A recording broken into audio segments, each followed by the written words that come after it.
आणि आता पाहणार आहोत विधानसभेच्या तयारी संदर्भातल्या टॉप 9 घडामोडी। अजित पवार गटाचे नेते रामराजे नाईक निंबाळकर तुतारी हाती घेण्याची शक्यता। भाजपच्या रणजितसिंह नाईक निंबाळकर आणि जयकुमार गोरे यांच्याबाबतच्या तक्रारीची दखल घेतली नाही तर तुतारी हाती घ्यायला वेळ लागणार नाही, रामराजे नाईक निंबाळकर यांचं सूचक वक्तव्य। राष्ट्रवादी काँग्रेस अजित पवार गटाची जनसन्मान यात्रा उद्या बारामतीत दाखल होणार। सभेच्या ठिकाणाची पार्थ पवार यांच्याकडून पाहणी, पदाधिकाऱ्यांना महत्त्वाच्या सूचना। नागपूरमध्ये शिंदे फडणवीस अजित पवार यांच्यामध्ये 4.5 तास बैठक। मेरिटनुसार तिकीट वाटप करण्यावर चर्चा। घटक पक्षांना किती जागा द्यायच्या या संदर्भात चर्चा झाल्याची शक्यता।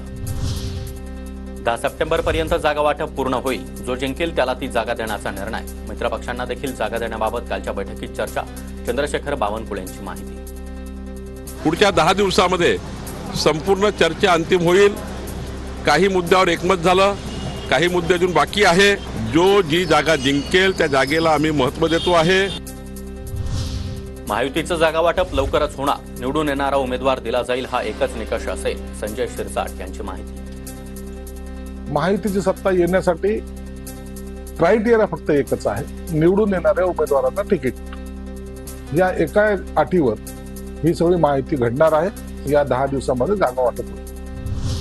समरजित घाटगे यांच्यासोबत कोल्हापूर जिल्ह्यातील भाजपचे 18 नगरसेवक शरद पवार गटात प्रवेश करणार। शरद पवार यांच्या उपस्थितीमध्ये 3 तारखेला समरजित घाटगे आणि समर्थकांचा कागल इथं शरद पवार गटात पक्षप्रवेश होणार।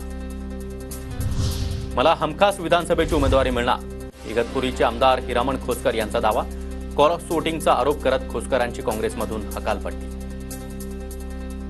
दर्शनापेक्षा इथं दर्शनाला तुम्ही पुढच्या वर्षी या म्हणजे याचं शक्यता आम्हाला उमेदवारी मिळेल अशी आम्हाला 100%